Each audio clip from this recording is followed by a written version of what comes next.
I call Senator Chisholm. Thanks, Madam Deputy President. And it is opportune that this is the matter that we are discussing today in light of the events of the weekend, and particularly the Batman by-election.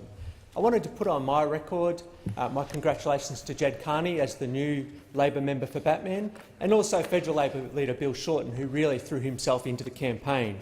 I think that there's been a real consistency about what Labor have been talking about since Bill Shorten became the Labor leader, and I think that is what bore fruit in the Batman by-election.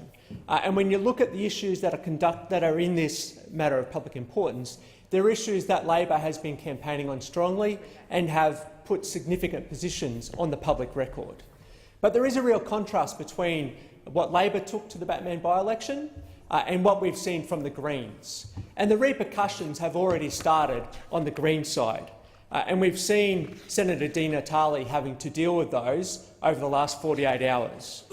But if they were to learn anything out of the Batman by-election, what they would have done in the Senate chamber today is they would have withdrawn that stunt of a bill that they had regarding coal-fired power funding prohibition bill. If they'd really learnt the repercussions and the lessons of what happened on Saturday in the Batman by-election, they would have pulled that stunt of a bill, because that's all it was, an absolute stunt. And I think if you contrast that with the stunts that the Greens have been pursuing around important issues, with someone like Ged Kearney, who has a history of standing up for people, standing up for organisations and fighting for things that matter. A person of substance, a woman of substance, not someone who's going to fall to stunts or the latest tricks, someone who's been standing up for workers and advocating for them, advocating for social services for decades. And this is, I think, what the contrast was in Batman. But what we've seen in the Senate today, the Greens come in, they pursue, as always, a stunt, something that was going to have no consequence, but something that the Greens were happy to pursue because they have learnt nothing out of what happened on Saturday. And we've seen this time and time again, where basically they seek purely political advantage out of substantial issues. So nothing for them can be boiled down unless they can seek some political advantage out of it, then they're happy to pursue it. And we absolutely are going to hold them to account for that.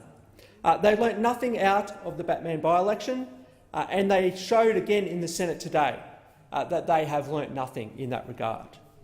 But the reality is that these current-day Greens are nothing, are not even a patch on the Bob Brown Greens from a decade ago. They're leaderless, they're visionless, they're divided, and they've basically become inconsequential. Once upon a time, the people around Australia would listen to Bob Brown. They'd at least hear what he had to say. But when it comes to Senator Di Natale, no one hears what his contribution is. No one wants to hear what his contribution is because it's inconsequential. It's full of stunts. There's no substance behind it, and what we saw on Saturday and what we've seen in other elections around the country in recent times is that the Australian people are waking up to him.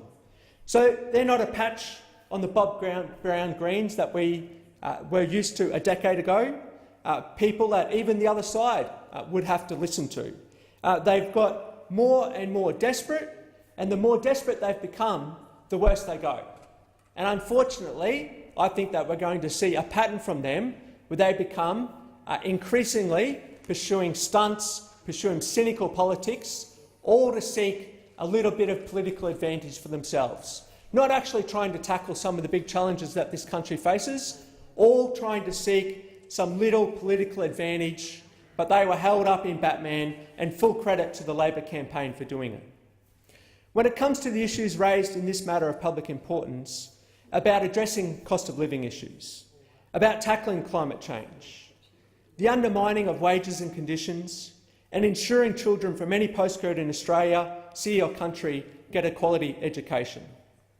And when it comes to these issues, the federal government have dithered or delayed or done nothing. They really aren't listening to the concerns of the Australian people in regards to these issues. When it comes to cost of living, they've dithered on energy policy now for over 12 months. The uncertainty that they have caused is causing prices to rise, and still we have not seen the National Energy Guarantee go through their party room. So whilst we come in here and Senator Birmingham likes to try and lecture us about what our position is, we've said we're happy to work with the government on the National Energy Guarantee. but they can't even get it through their own party room. They won't even present it to get it through their party room. So how can you negotiate with a party that can't even get their own caucus to agree, let alone all the states, let alone put a position to the opposition that we can come to an agreement on? So their dithering is having a real consequence for Australian families with higher prices, but also Australian workers, those who rely on gas as feedstock for their business, whether it be the Gibson Island fertiliser plant, whether it be the smelters up in Gladstone or around the country that rely on gas as a feedstock. This is inconsequential for these people because they are more focused on their internal squabbles than they are on the Australian people, Australian workers, Australian families, no matter who it is. And when it comes to tackling climate change, they've actually achieved a rare feat.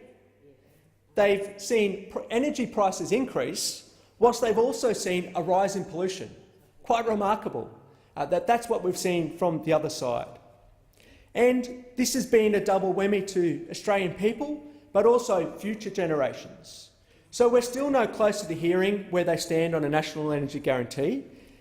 Once again, I re-emphasise that this has not even gone through their party room. So those same Neanderthals on the backbench that always want to play up around tackling this issue are causing ongoing grief that they have still not been able to resolve, and it leaves us here, who are willing to work across the aisle to resolve this issue, none the wiser about what their final policy is. The next one around undermining of wages and conditions. This has been a really significant one across Australia, but also one that I've seen firsthand in Queensland and the devastating impact that this is having. So we know the LNP supports the cuts to penalty rates. We know they've argued against a decent increase to the minimum wage. We know they voted against Labor's proposals to make big business liable for underpayment of workers along the supply chain and by subcontractors. And they've got their head in the sand around the changing nature of the labour market. And they've gone completely missing in action when it comes to the discussion about the future of work. This is their record when it comes to wages and conditions. Is it any wonder that the workers of Australia don't trust this mob? They don't trust them when it comes to wages and conditions, and we know that they love nothing more than attacking workers and attacking their representatives in the unions. And when it comes to education, the LNP are busy selling their cuts. That will have a negative impact on children, and particularly, and I fear, particularly those children from remote and regional areas, those who need it the most. So when you look at the key issues in this matter of public importance, we know that the LNP are failing them on every single one. They're failing when it comes to the issues about cost of living. We know that they're failing on issues when it comes to tackling climate change. They've actually seen pollution gone up under this government. And we know that the undermining of wages and conditions is something that is happening unabated by this government. They constantly attacking unions, constantly attacking workers. We know what they've done with penalty rates, and we know what is happening in places like regional Queensland, where labour hire is rampant. This government is doing nothing to crack down on that.